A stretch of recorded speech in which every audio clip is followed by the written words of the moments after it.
Om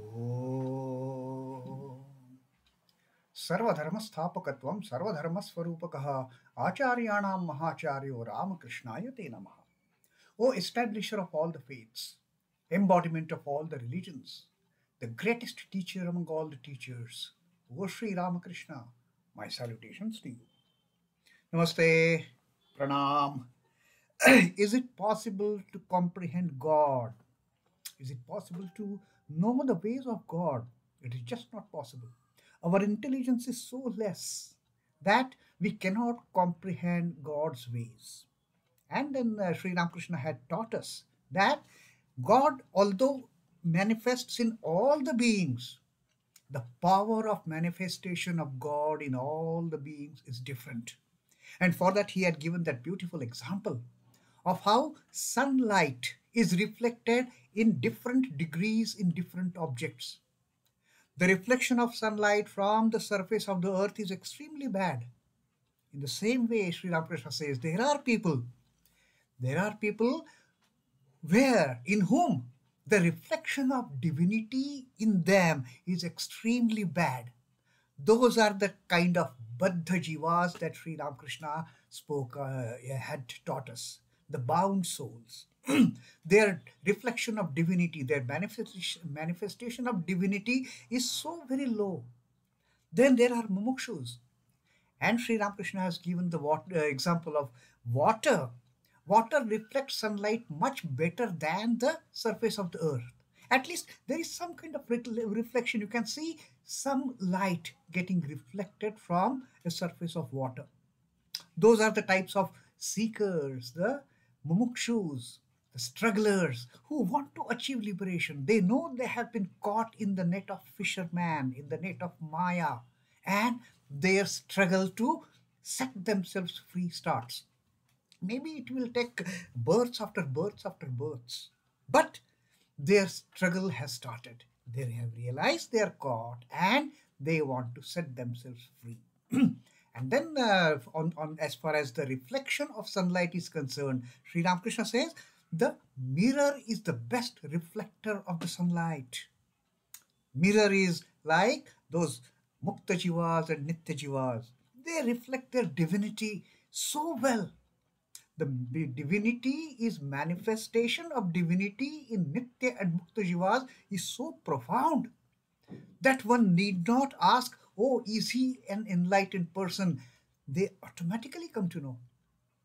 On their own, they come to know this person is great saint. He is highly enlightened. He is illumined soul, like mirror reflecting the sunlight. And after that, Sri Ramakrishna had also told us, even among devotees, among the strugglers, there are three types: inferior, mediocre, and superior types. Now Sri Ramakrishna is going to further explain the different types of these devotees. How these three types of devotees, they differ from one another. Now Sri Ramakrishna says, the inferior devotee says, God exists, but he is very far off, up there in the heaven. That is his idea of God. That is his understanding of God. God is there. But God is so far up there in the heaven. God is sitting and managing the entire creation. That is the inferior type of devotee who feels God is far away. And I have to make a struggle to reach that God who is far away. Maybe I have to wait till I get to heaven and see that God. That is, but he is a devoted. He has the concept of God. He has the concept of divinity. But the idea of divinity is at its lowest. Like the earth's surface reflecting the sunlight. There is no reflection at all for that matter. Likewise, this inferior quality of devotee, he says, God is there up in the heaven. I cannot reach him. The mediocre type, and then Sri Ramakrishna says, the mediocre devotee says, God exists in all beings as life and consciousness. Now he has got some better understanding. He has got a better knowledge. He says, God is existing in all the beings. God is existing in all beings as life and consciousness. The life we see, the vibrant life, the consciousness we see in all the beings, That consciousness, that life force, that is God. And God is that through life and through consciousness, God is representing itself into all the beings in this creation. So that is a mediocre type. He says, no, God is not in the heaven. God is very much here surrounding us in the form of light, in the form of life and consciousness. So that is the mediocre type of devotee. But the superior devotee, Sri Ramakrishna says, it is God Himself who has become everything. Whatever I see is only a form of God. It is He alone who has become Maya, the universe, and all the living beings. Nothing exists but God. That is the most superior type of devotee. He has had a complete understanding of what is God. God has permeated this entire creation. God is manifesting itself in all the beings of this creation. It is not just the life force or the consciousness. Each and everything, even the dead animal, the matter, unmoving matter, even there God manifests. God is pervading this entire creation. Nothing in this creation is without God. That is the superior most. Nothing exists but God. That is the superior most devotee. So Sri Ramakrishna has clearly given us three different types of the mumukshus: the inferior, mediocre, and superior. Inferior, God is there in the heaven. The mediocre one says, God is there in all the beings in the form of their life, in the form of their consciousness. Possibly these people, they mean if there is no life, there is no God. Or if there is no consciousness, there is no God. But a superior devotee, he says, whether life or no life, whether consciousness or no consciousness, this entire creation is filled with God. Nothing exists in this creation without God, not even an atom. From the minutest of atom to the biggest of the stars and planets and galaxies, everything in this creation is filled with God. It is God who has become this entire thing, entire creation. So that is the difference that Sri Ramakrishna has told about different three types of devotees. Now a Vaishnava devotee asks a question: does anyone ever attain that state of mind? The state of mind of the superior devotee. Does anyone attain to that? And Sri Ramakrishna's answer to that: one cannot attain it unless one has seen God. One gets to that state of being a superior most quality of devotee the moment one sees God. One cannot attain it unless one has seen God. But there are signs that a man has had the vision of God. You can make out. You can make out by looking at these people who have seen God, who have had the vision of God. You seeing at them, looking at them, you can tell for sure that yes, he is the person. He is the person who has seen God. He is the person who is the superior most devotee, who has understood, who has got this knowledge that it is God which has filled this entire creation. Whether creation or no, God is ever existing. God is eternal. God is infinite. That is his understanding. That is the superior devotee. And there are signs by which we can tell who has seen God. Sri Ramakrishna explains the different signs of such people, different signs of such divine souls who have realized that divinity is pervading this entire creation. A man who has seen God sometimes behaves like a madman, absolute mad. People will call him, oh, he's not a normal person at all. From worldly perspective, the person who has seen God, the person who has attained Atma Jnana, the Brahma Jnana, according to the definition of the worldly people, he is totally mad. A man who has seen God sometimes behaves like a madman. And how he behaves? He laughs, he weeps, he dances, and he sings. Just some association with the divine, and this fellow will start laughing, this fellow will start weeping, this fellow will start singing, this fellow will start dancing. That is the kind of the symptoms, that is the kind of the signs that this mad devotee he exhibits. Sometimes he behaves like a child. Sometimes this person who has realized God, he becomes, because the ego is gone now. There is no trace of any ego as far as the unripe ego is concerned. It is all a child ego. It is the ego of the devotee. It is the ego of the servant. It is all the tamed ego. It is the ripe ego. He becomes like a of child of 5 years old, guileless, generous, without vanity, unattached to anything, and not under control of any of the gunas, always blissful, just like a 5 year old child. He is absolutely guileless. There is no kind of hatred, there is no kind of ill feeling in the mind of a 5 year old child. The person who has seen God, the person who has had the knowledge, behaves like that. Absolutely guileless. Always in the mood of that divine bliss. And generous. So very generous. The person, if he sees somebody needing something, he would go to any extent of offering that help to the person, to the needy.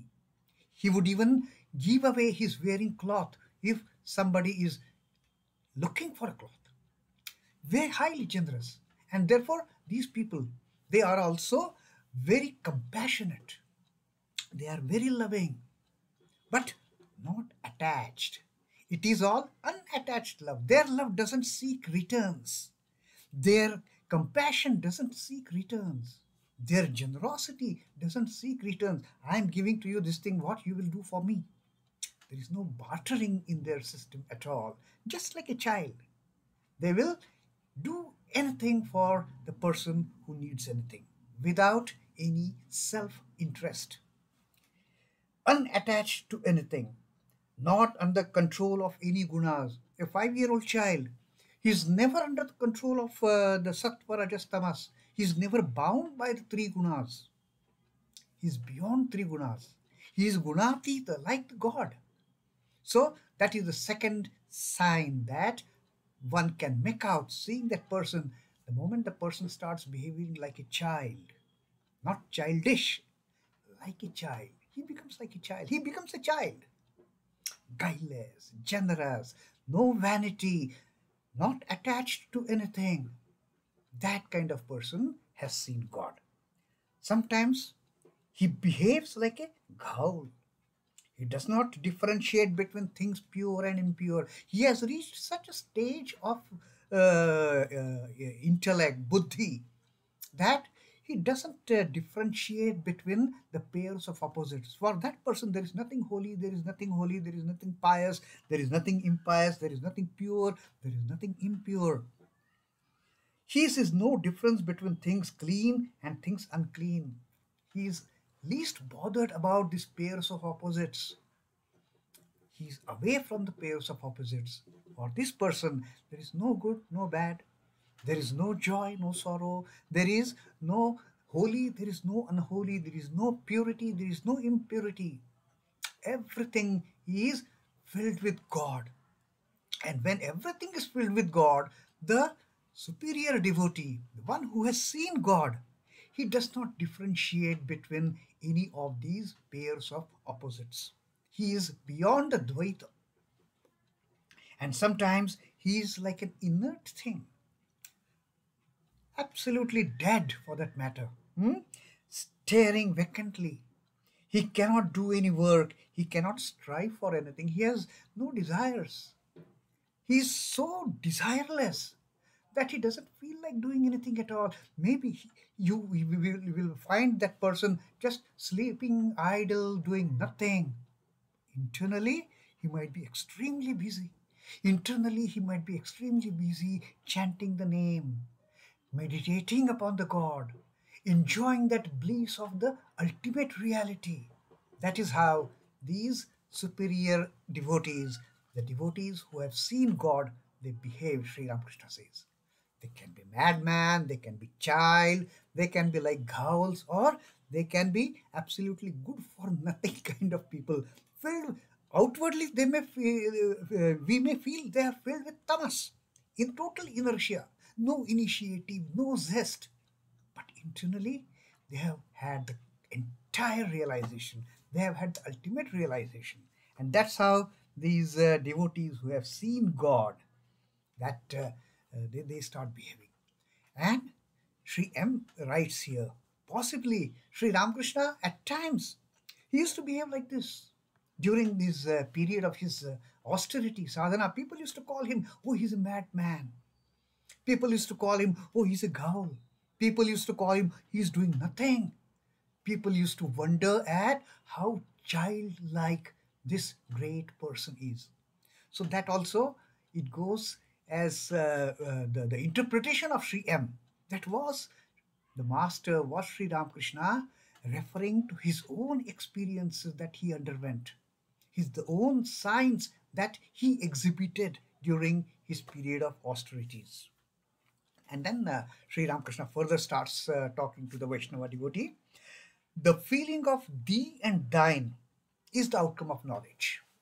And what happens with this person who has attained the knowledge? He has got the feeling of only thee and thine, only you and yours. I and mine comes from ignorance. It is only the ignorant people, it is only the worldly people who keep on talking about me and mine, I and mine. The person of knowledge will only know thee and thine. Oh God, you and yours. I am nothing. I am also yours. Everything is yours. It is you, and this entire creation is yours. Thee and thine. That is the sign of knowledge. I and mine is the sign of ignorance. Ajnana, that is the darkness. Knowledge makes one feel, oh God, thou art the doer, I am thy instrument. O God, thee belong to all.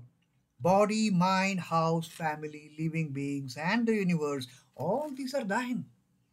मेरा कुछ भी नहीं है. There is nothing that I own anything. I've got nothing. It is entire thing, entire creation is yours. Everything, me, my body, my house, my family, my friends, my society, this all the living beings and this entire universe, everything is yours. That is all your headache. You have created, you manage it now. I have got nothing to do with it. I am totally detached. I know you are the only doer. I'm just an instrument. You are the charioteer. I'm just a chariot. You are the puppeteer. I'm just a puppet in your hands. The entire creation is puppet in your hands. Nothing belongs to me. An ignorant person says, oh God, oh, God is there, very far, like that inferior devotee. God is there, up there, high in the heavens. Who knows whether I will be able to see him or not? The man of knowledge, he knows that God is right here, very near, in the heart, that he has assumed all forms and dwells in all hearts as their inner controller. He is that Antaryami. He is not far off, not there in the heaven. No, no, no, no. Where is God? God is right, the nearest of the near thing in this creation. He is God. He is dwelling in my heart. He is dwelling in your heart. He is dwelling in the heart of each and every being. He has filled the entire universe. That is the man of knowledge. Om Namah Shri Bhagavate Ramakrishna. Sri Ramakrishna Arpanamastu. Jai Thakur, Jai Ma, Jai Swami.